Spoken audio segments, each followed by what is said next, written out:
ভেনেজুয়েলার president Nicolas মাদুরোকে আটক এবং ইরানের সর্বোচ্চ নেতা আয়াতুল্লাহ আলী খামেনি নিহতের ঘটনায় বিশ্ব রাজনীতিতে এক নজিরবিহীন অস্থিরতা তৈরি হয়েছে। 2026 সালের শুরুতে মার্কিন সামরিক অভিযানে মাদুরো আটক হওয়া এবং ফেব্রুয়ারিতে তেহরানে বিমান হামলায় খামেনির মৃত্যুর পর এবার সবার নজর উত্তর কোরিয়ার দিকে।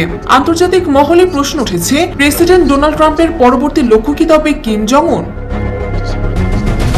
বিশ্লেষকদের মতে লাতিন আমেরিকা ও মধ্যপ্রাচ্যের এই দুই শীর্ষ নেতার পতন পিয়ংইয়ংকে চরম নিরাপত্তার সংকটে ফেলেছে।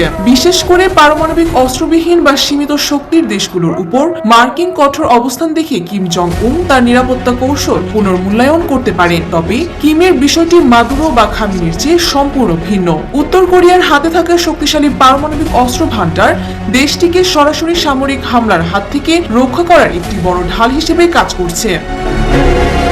হোয়াইট হাউস থেকে কিমের বিরুদ্ধে সরাসরি কোনো সামরিক অভিযানের ঘোষণা না এলেও ওয়াশিংটন কোনো পূর্বশর্ত ছাড়াই আলোচনার প্রস্তাব দিয়ে রেখেছে। অন্যদিকে যুক্তরাষ্ট্র ও দক্ষিণ কোরিয়ার চলমান যৌথ সামরিক মহড়ার জবাবে কিম জং উন একের পর এক ক্ষেপণাস্ত্র পরীক্ষা চালিয়ে নিজের শক্তিমত্তার জানান দিচ্ছে।